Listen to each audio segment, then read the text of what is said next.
Good news! It's summer, and with the Great British Summer comes at least one day of sunshine. Today we're going to see if it's worth buying the convertible over the coupe.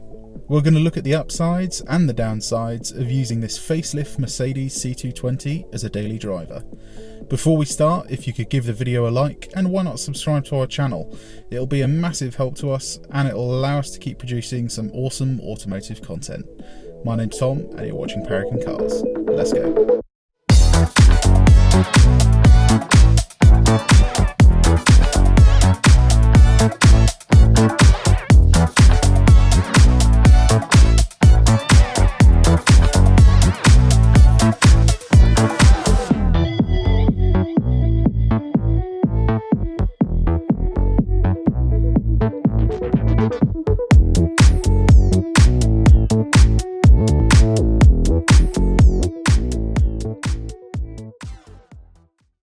Let's start with the engine, because for 2018 Mercedes made a couple of tweaks to this W205 2-litre diesel. They made it 0.2 of a litre smaller, making it more efficient and more refined. Although smaller, the W205 was given a healthy 24 brake horsepower increase, taking it from 170 to 194 horsepower.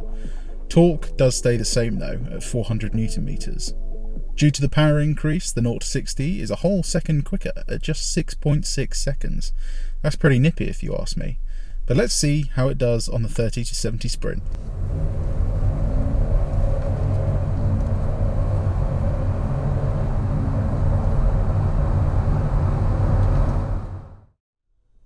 As you can see, we got a pretty respectable time of 6.5 seconds. For perspective, a A45 does it in 4.18 and the A35 did it in a 4.45. So that puts it in third place out of a not very big list of cars yet. There will be more to come, so it'll be interesting to see how the C220 holds its own against them. Coming to the inside, we have a lovely Premium Plus trimmed C220. This gives us a bassy Burmester hi-fi system, a high-def digital dash, convenient keyless entry, air scarf to warm your neck, heated seats, a 360 camera, and much more. The seats themselves have also evolved by having more Alcantara around the bolsters. This should add a little bit more grip when going around the corners. The main updates though are the new steering wheel, digital dash, and larger infotainment screen. The wheel, now with more buttons than ever, allows you to control nearly every function of the car, from changing the layout to adding a destination. The digital dash and larger infotainment screen really lift this cabin over the older version, making it feel like a new generation, not just a facelifted car. In the back are some seats, good enough for short journeys with adults or longer journeys for the kids. As you can see, there's not really any legroom and headroom is pretty tight as well. Then the boot, although smaller at just 285 litres, similar to a VW Polo, amazingly it retains its through-loading ability, meaning carrying longer items, like your Christmas tree, can be done internally. Okay, let's take this car into the real world and see how she handles. Right, let's get this show on the road. Initial impressions, steering feels like a lot of other newer Mercedes. Feels slightly lighter than the older model. Does feel a little bit more direct though. Going over bumps, this is the AMG line car, so you get lowered, stiffened suspension, and I quite like it, to be honest. It feels controlled, but it still has that Mercedes slightly floaty luxury feel to it. In terms of parking, it should be fairly similar to the old one.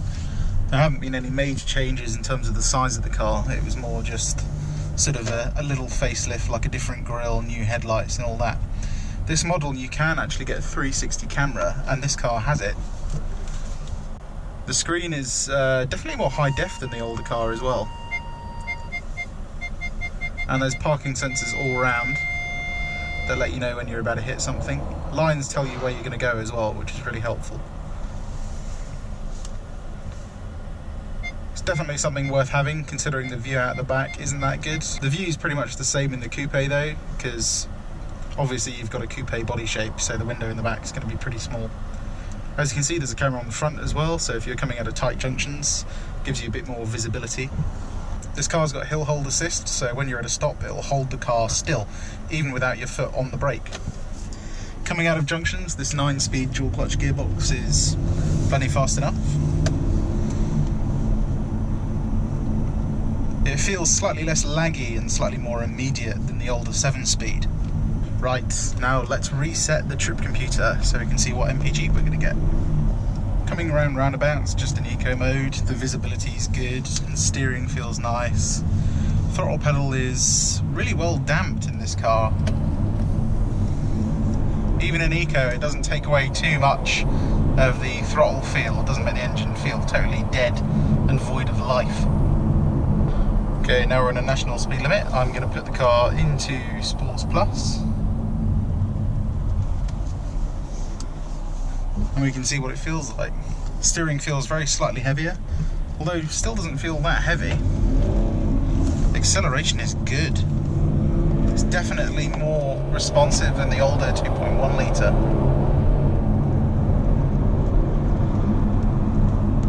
That is good driving.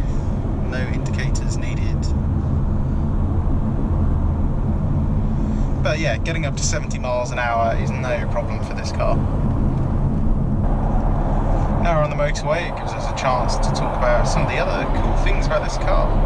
One thing I did want to mention firstly is I've always been a bit sceptical about convertibles, purely because I thought on the motorway they'd have quite a lot of wind noise and quite a lot of road noise, purely because they've got a soft roof. And whilst that might be true in quite a few older convertibles, certainly the older Mercedes CLKs and all those kinds of cars, somehow they've managed to make this just as quiet, if not quieter, than the coupe. I'm not entirely sure how they've done that. This car is just as refined as the Mercedes C200 we reviewed a couple of weeks ago. I'll put a link in the top right hand corner so you can go and watch that.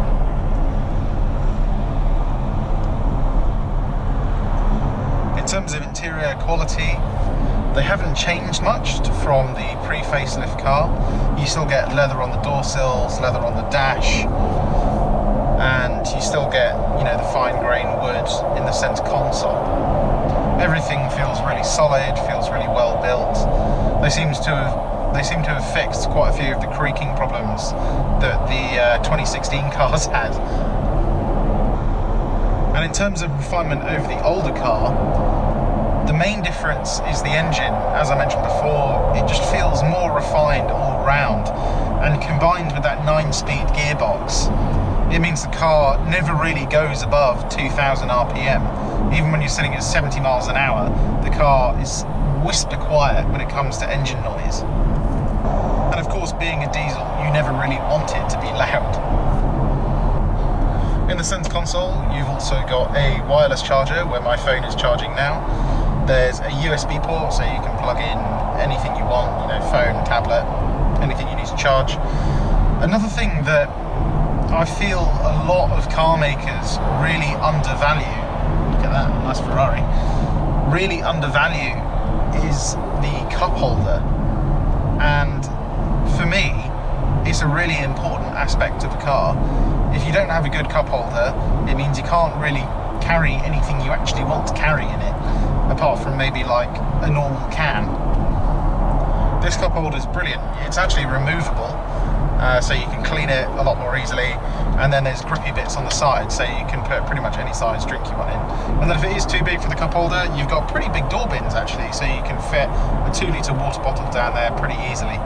As I mentioned earlier, the seats have changed very slightly from the older model. They've now got this Alcantara insert on part of the bolsters where you sit, and I have noticed it does grip you just a little bit more, and it's a little bit more comfortable as well. Especially when it's hot, leather tends to get really, really warm to sit in, whereas Alcantara or cloth tend to stay quite a lot cooler, and they don't absorb as much heat from the sun. But in terms of getting comfortable, the seats are pretty much identical. You've got a little bit of a extendable base, so you get some more under-thigh support. You can change the pitch of the base of the seat as well.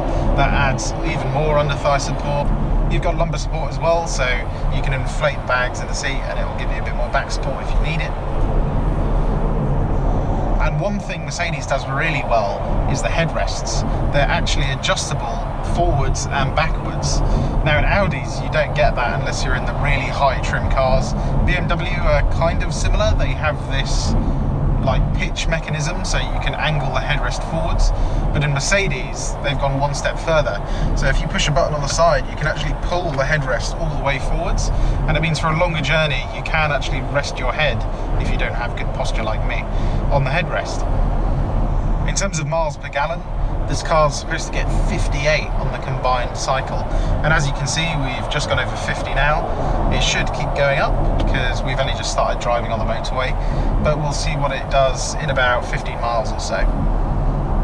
We've come off the motorway now and we managed a pretty respectable 56.5 miles to the gallon.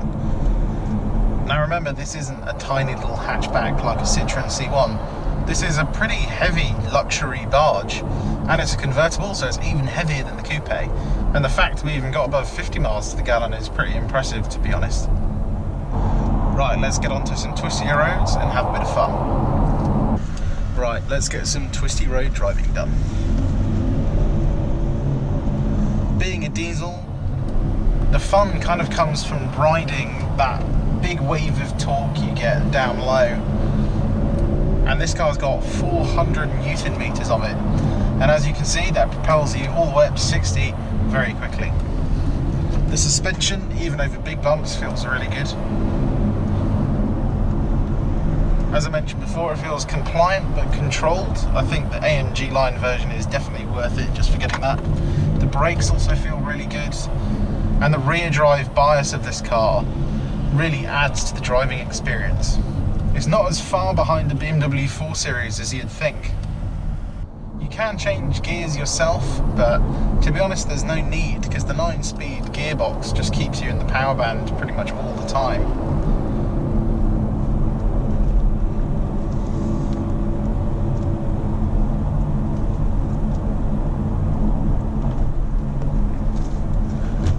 One thing I really like about the C-Class is the mid-corner steering feel. It lightens up mid-corner, but it still feels really direct, and it allows you to place the car exactly where you want to do it. Okay, we're on our way back to the dealership now, so I think I'll wrap the video up here. As always, if you like the video, give it a like, and why not subscribe to our channel. Not only does it help us produce some more interesting content, it also houses all the Auto Trader videos for our stock, so you can have a look at the cars we've got for sale. I'll see you on the next one. Goodbye.